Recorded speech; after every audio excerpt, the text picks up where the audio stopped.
Hello student, welcome to my YouTube channel. आज की इस क्लास में मैं आपके लिए लेकर आया हूं केमिस्ट्री के आईएमपी क्वेश्चंस। जो हमारा चैप्टर है वो है कोऑर्डिनेशन कंपाउंड के बारे में। जनरली कोऑर्डिनेशन कंपाउंड को हिंदी मीडियम के स्टूडेंट की अगर अपन बात करें तो इसे कहा जाता है उप सह संयोजी यौगिक के नाम से इसको पढ़ा जाता है। किसके नाम से पढ़ा जाता है? उप सह संयोजी यौगिक। और इंग्लिश मीडियम की अगर हम बात करें तो इसे कोऑर्डिनेशन कंपाउंड के नाम से जाना जाता है। बच्चों, इसके पहले भी हमने आपको काफी सारे चैप्टर्स के आईएमपी क्वेश्चंस दे दिए हैं।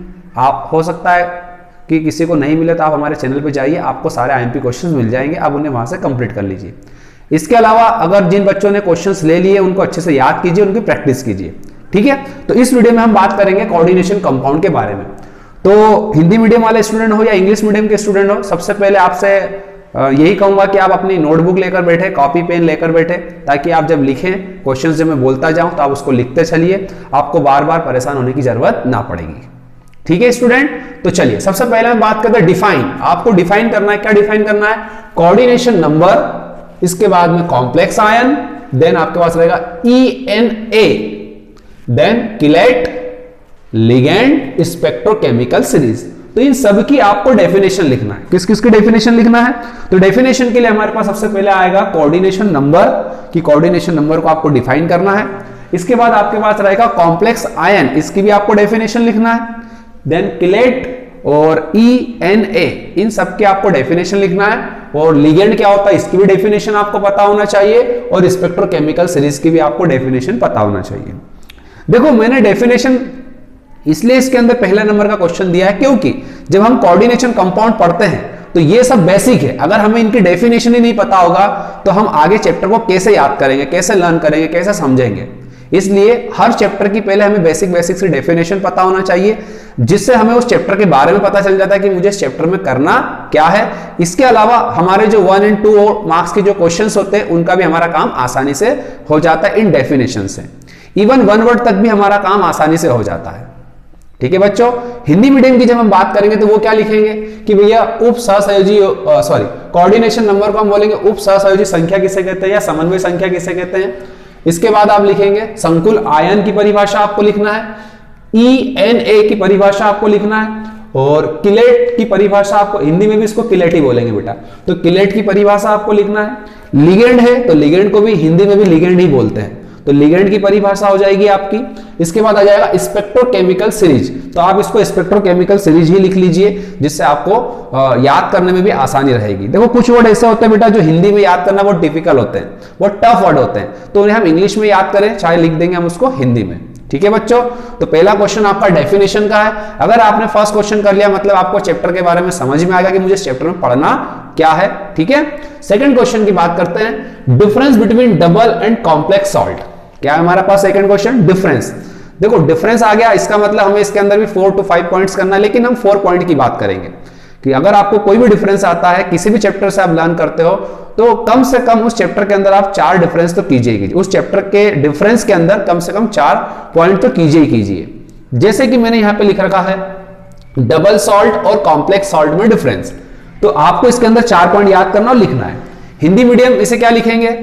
हिंदी मीडियम इसको लिखेंगे द्विक लवण और संकुल लवण में अंतर लिखिए। किसमें लिखिए? द्विक लवण और संकुल लवण में अंतर लिखिए। इसी तरह से हमारे पास अगला क्वेश्चन आता है, what is Jesus salt and ferrocene and EDTA। मतलब आपको एक साथ मैंने 3 टॉपिक ऐड करे हैं क्योंकि छोटे छोटे से ये टॉपिक है। जीसस सॉल्ट क्या है, इसका फॉर्मूला आपको करना है। इसी तरह से फेरोसिन क्या है, इसका फॉर्मूला करना है आपको, और EDTA का फुल फॉर्म और EDTA क्या होता है। देखो, ये आपके ऑब्जेक्टिव में कई बार आ चुका EDTA, तो इसके लिए आपको इसका पहले क्या पता होना चाहिए? फुल फॉर्म पता होना चाहिए कि EDTA क्या है, EDTA क्या है। इसके अलावा ये EDTA क्या काम करता है, तो जब आप इसकी डेफिनेशन करोगे, इसका शॉर्ट नोट लिखोगे तो आपको सारी चीजें क्लियर हो जाएगी कि EDTA क्या है। ठीक है, इसी तरह से आप Jesus salt, ferrocene, Hindi medium के बच्चे भी जीसस सॉल्ट ही लिखेंगे। जनरली हिंदी मीडियम की बुक में इसको जायसे लवण बोला गया है, तो आप जायसे लवण के नाम से भी याद रखें। फिर फेरोसिन को फेरोसिन ही कहा जाता है बेटा, और EDTA को भी हम EDTA के नाम से ही जानते हैं। तो चाहे हिंदी मीडियम का स्टूडेंट हो चाहे इंग्लिश मीडियम का स्टूडेंट हो, आप इन सभी को अच्छे से कीजिए, डेफिनेशंस बना के कीजिए, शॉर्ट नोट बना लीजिए, अपने ऑन वर्ड में हो सके तो प्रैक्टिस कर लीजिए आप, ताकि आपका काम आसानी से हो जाए। ठीक है बच्चों, नेक्स्ट हमारे पास आता है राइट वर्नर कोऑर्डिनेशन थ्योरी। भैया वर्नर कोऑर्डिनेशन थ्योरी, अगर हम कोऑर्डिनेशन कंपाउंड पढ़ रहे हैं तो हमें वर्नर कोऑर्डिनेशन थ्योरी के बारे में पता होना चाहिए। ये जो वर्नर कोऑर्डिनेशन थ्योरी है इसका भी हम आगे बता देंगे क्या काम आता है या इसका क्वेश्चन कैसे आता है। जनरली एक तो क्वेश्चन सीधा बन जाएगा कि भैया आपको बताना है वर्नर कोऑर्डिनेशन थ्योरी के बारे में। हिंदी में हम बात करेंगे तो वर्नर की उप सहसंयोजी जो सिद्धांत है उसके बारे में आपको बताना है। वर्नर का उप सहसंयोजी सिद्धांत के बारे में आपको बताना है या थ्योरी के बारे में आपको लिखना, सिद्धांत के बारे में, ठीक है। इसी तरह से हमारे पास जो अगला आता है वो है डिफाइन करना है। देखो एक डेफिनेशन तो ये हो गई, अब दूसरा क्या होता है, जब हम कोऑर्डिनेशन कंपाउंड पढ़ते हैं बच्चों तो यहां पर हमारे पास आइसोमेरिज्म आता है। क्या आता है? आइसोमेरिज्म। और ये आइसोमेरिज्म बहुत सारे टॉप है हमारे पास अलग अलग तरह के, तो इन सबको तो हम कर नहीं पाएंगे क्योंकि अब जैसे कि मैंने बोला आईएमपी क्वेश्चन है तो कुछ सिलेक्टेड क्वेश्चंस के हम फोकस करेंगे, प्रैक्टिस करेंगे तो हमारा काम हो पाएगा। तो मैंने इन आइसोमेरिज्म को भी क्या कर दिया, डिफाइन कर दिया। डिफाइन के लिए मैंने क्या करा कि डिफाइन आइसोमेरिज्म, अब बहुत सारे हैं तो मैंने क्या करा, इसको शॉर्ट करा। कैसे करा? सबसे पहले मैंने कर दिया आयोनाइजेशन आइसोमेरिज्म क्या होता है। इसी तरह से सेकंड क्या किया स्टूडेंट मैंने, हाइड्रेट आइसोमेरिज्म। थर्ड मैंने यहां पर लिया जियोमेट्रिकल आइसोमेरिज्म और फोर्थ मैंने यहां पर लिया है ऑप्टिकल आइसोमेरिज्म। वैसे तो काफी सारे हैं लेकिन हम सिलेक्टेड की बात करें तो ये हमारे पास 4 तरह के आइसोमेरिज्म है, 4 टाइप के आइसोमेरिज्म है, तो इनको आप पहले कर लीजिए तो आपका काम हो जाएगा। आइसोमेरिज्म वाला टॉपिक एक मोटे मोटे तौर पर आपका कवर हो जाएगा।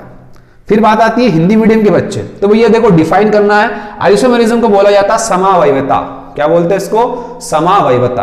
तो समावयवता क्या होती है वो आपको डिफाइन करना, परिभाषा लिखना उसकी। इसके अलावा किसकी परिभाषा लिखना समावयवता में? आपको लिखना आयोनाइजेशन, उसके बाद में हाइड्रेट, हाइड्रेट को हाइड्रेट ही बोलेंगे आपको, इसके बाद जियोमेट्रिकल, इसको भी यही बोलेंगे आप, और ऑप्टिकल आइसोमेरिज्म। इन सब की डेफिनेशन आपको लिखना है। एक और बात, जैसे मैंने कहा कि कुछ वर्ड हिंदी में याद करना बहुत टफ रहता है हमारे लिए, तो हिंदी मीडियम के स्टूडेंट कोशिश करें कि कुछ वर्ड को इंग्लिश में भी आप याद रखें, क्योंकि हमारा जब एग्जाम में पेपर होता है उसमें बाइलिंगुअल पेपर आता है, तो आप हिंदी और इंग्लिश दोनों के क्वेश्चंस को पढ़ के फिर उसको सॉल्व कर सकते हैं। ठीक है बच्चों, चलिए नेक्स्ट हम बात करते हैं। अब आता है 6 नंबर का क्वेश्चन, आईयूपीएससी ने, इस पे तो स्टार लगा लो आप, मतलब 101% आएगा ही आएगा। अगर ये नहीं आएगा तो फिर क्या आएगा? ठीक है, मतलब आईयूपीएससी नाम अगर नहीं है तो आपका पेपर ही नहीं बनेगा केमिस्ट्री का, ये मैं आपको लिख कर दे देता हूं। ठीक है, तो ये अपनी गारंटी है कि आईयूपीएससी नाम आपके एग्जाम में आएगा आएगा और आ गया है, समझ लो। अब ये आएगा तो 2 मार्क्स भी दिला सकता है और आपको 4 नंबर भी दिला सकता है। 2 मार्क्स और 4 मार्क्स का काम इजीली से हो जाएगा। लेकिन आईयूपीएससी क्या? तो भैया आईयूपीएससी जो है वो आपको कोऑर्डिनेशन जो कंपाउंड है उसके आपको सीखना है और उसकी प्रैक्टिस करना है। जितना ज्यादा आपने आईयूपीएससी नेम की प्रैक्टिस कर ली, समझ लीजिए कि आपके 4 या 2 से 4 मार्क्स तो कंफर्म हो गए आपके। ठीक है, कितने मार्क्स? 2 से 4 मार्क्स आपके कंफर्म हो गए जब आपने आईयूपीएससी कर ली, अच्छे से उनकी प्रैक्टिस कर ली। ठीक है, हिंदी में भी आईयूपीएससी को तो आईयूपीएससी नाम बोलेंगे भैया, वो आपको करना ही है। ठीक है ना। नेक्स्ट, इसके अंदर मैंने ऐड कर रखा है, क्या ऐड कर रखा है? प्राइमरी सेकेंडरी वैलेंसी के बारे में। किसके बारे में? प्राइमरी सेकेंडरी वैलेंसी के बारे में। तो प्राइमरी सेकेंडरी वैलेंसी को हिंदी में बोलेंगे प्राथमिक और द्वितीयक संयोजकता बतानी है आपको कोऑर्डिनेशन कंपाउंड के अंदर, या उप सहसंयोजी यौगिक की प्राथमिक और द्वितीयक संयोजकता के बारे में आपको बताना है। तो ये वाला जो क्वेश्चन है ये वर्नर कोऑर्डिनेशन थ्योरी से आपका काम आसानी से हो जाएगा। जब आप वर्नर कोऑर्डिनेशन थ्योरी को पढ़ेंगे अच्छे से तो आपको यहां पर प्राइमरी सेकेंडरी वैलेंसी का क्वेश्चन भी याद हो जाएगा।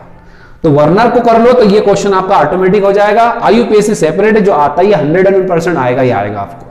ठीक है बच्चों, हिंदी मीडियम प्राथमिक द्वितीयक संयोजकता के बारे में आपको बताना है तो आप वर्नर का सिद्धांत कर लीजिए, आपका यह काम यहां पर हो जाएगा।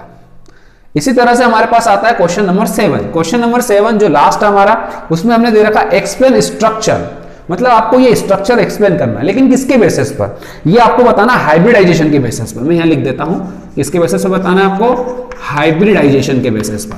जो हमारा हाइब्रिडाइजेशन होता है उसको हिंदी में हम संकरण कहते हैं। तो संकरण के बेसिस पर आपको इनके स्ट्रक्चर एक्सप्लेन करना है। तो सबसे पहले हमने दे रखा NiCO4, इसके बाद दे रखा ZnNH3 और इसका जो कोऑर्डिनेशन नंबर है वो 4 है। तो ये आपको अलग अलग मैंने 4 कंपाउंड दे रखे हैं, नंबर 1, 2, 3 और 4। अगर आपने इन चारों के हाइब्रिडाइजेशन स्ट्रक्चर, हाइब्रिडाइजेशन क्या होता है और इसके स्ट्रक्चर अच्छे से कर लिए तो ये भी आपका काम आसानी से हो जाएगा। तो स्टूडेंट ये हुए आपके कोऑर्डिनेशन कंपाउंड के सबसे ज्यादा आईएमपी क्वेश्चंस, जिससे आपकी डेफिनेशन हो या क्वेश्चन हो या पूरे चैप्टर को कैसे आप पढ़ो सिस्टमेटिक वे में, एक कम समय में कैसे पढ़ोगे। देखो आप शुरू से पढ़ रहे हो तो ठीक है, कोई बात नहीं, लेकिन फिर भी एक रैंडमली अगर मैं इन क्वेश्चंस पर नजर मारूंगा या आप देखोगे तो आपको पूरे चैप्टर का समराइज हो जाएगा कि हाँ मुझे इस चैप्टर में ये करना ही है।